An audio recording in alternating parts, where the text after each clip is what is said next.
de las dinámicas del capitalismo.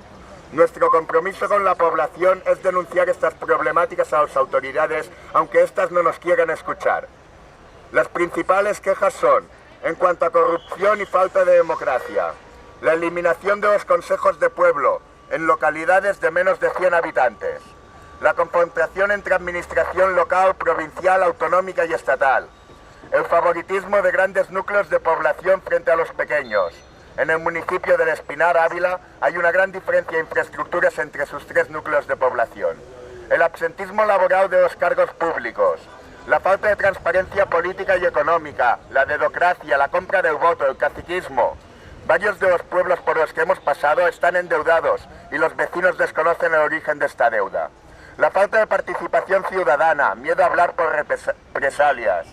En la gran mayoría de los pueblos la gente se siente intimidada para hablar de política y temas relacionados. Además, no se consulta al pueblo en decisiones de afectación directa para ellos. El incumplimiento del programa electoral. En Alcañiz, Teruel, durante las últimas 3 legislaturas se ha prometido a la población la construcción de un hospital comarcal, el cual a día de hoy todavía no está construido. Y sí que se ha construido, sin embargo, Motorland, un circuito de coches y motos de competición. Vaya, vaya. Las subidas de sueldo de los alcaldes. En Nava de Rey y Valladolid, el alcalde se ha subido el sueldo un 238%.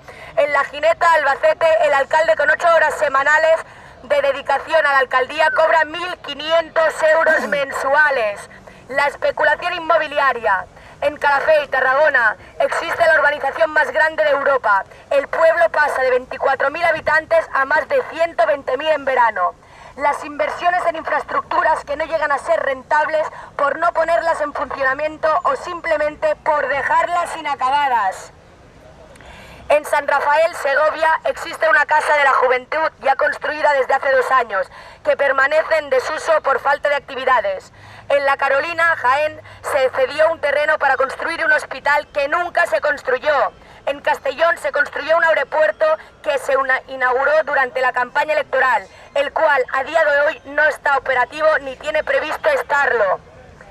Las concesiones fraudulentas, la concesión del túnel de Guadarrama, peaje, que debía ser liberado en 2012 y se ha prorrogado a 50 años más, bajo la sanción de la Unión Europea. El endeudamiento desproporcionado de las administraciones municipales. Moratalla, Murcia, es un pueblo de 8.000 habitantes, con una deuda de 28 millones de euros. Las ordenanzas cívicas, inconstitucionales, derecho de reunión, derecho de expresión.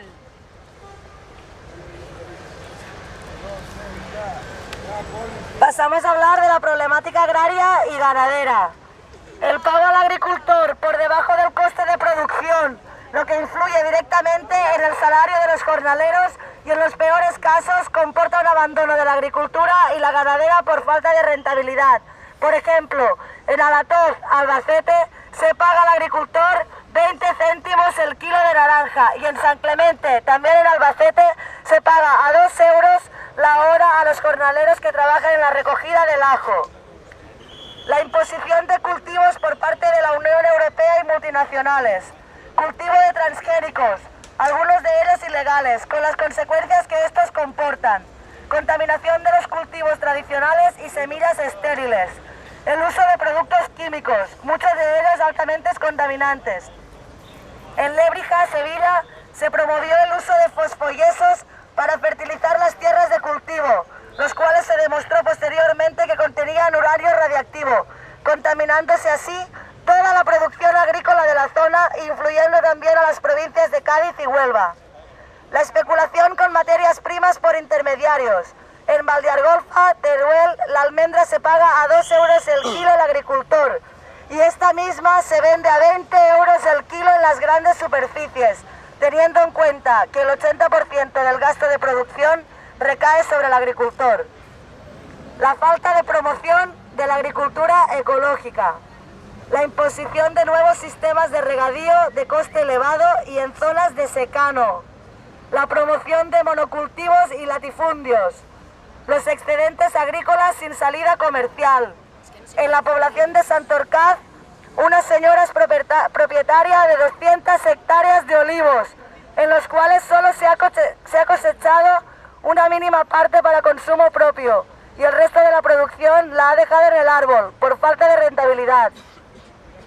Subvenciones que solo llegan a los propietarios y terratenientes y no a los arrendatarios, que son los que trabajan en el campo.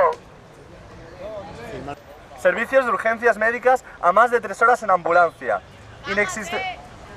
Inexistencia de servicios básicos como la pediatría en poblaciones con niños.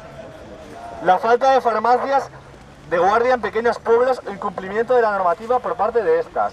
Educación. El cierre de escuelas sin alternativas por exigencia de un mínimo de alumnos. La imposibilidad legal para crear centros escolares alternativos. Los recortes de los presupuestos destinados en educación. La falta de ayudas a familias para material escolar y retirada de ayudas existentes. La falta de formación política en el sistema educativo actual. La privatización de centros educativos públicos. Cultura. La falta de bibliotecas, centros juveniles y equipamientos en general. Por ejemplo, la Mata de los Olmos en Teruel no tiene ningún espacio dedicado a la cultura. La disminución de los presupuestos destinados a actividades culturales. La dificultad de acceso a centros y actividades culturales debido a su elevado precio. El abandono de la gestión pública de actividades culturales en favor de las subcontrataciones de empresas privadas. Transportes. Las carreteras en mal estado y la mala conservación de las mismas. La dependencia total del coche en núcleos pequeños rurales. La desaparición de trenes regionales a causa de la red de trenes de alta velocidad. El AVE. La reducción de la frecuencia de paso del transporte colectivo y la supresión de líneas de transporte que comunicaban las poblaciones pequeñas con las capitales de provincia. Otros. La escasa infraestructura comunicativa, servicios telefónicos y acceso a Internet. Las deficiencias en el servicio de recogida de basuras, servicio de correos, etc.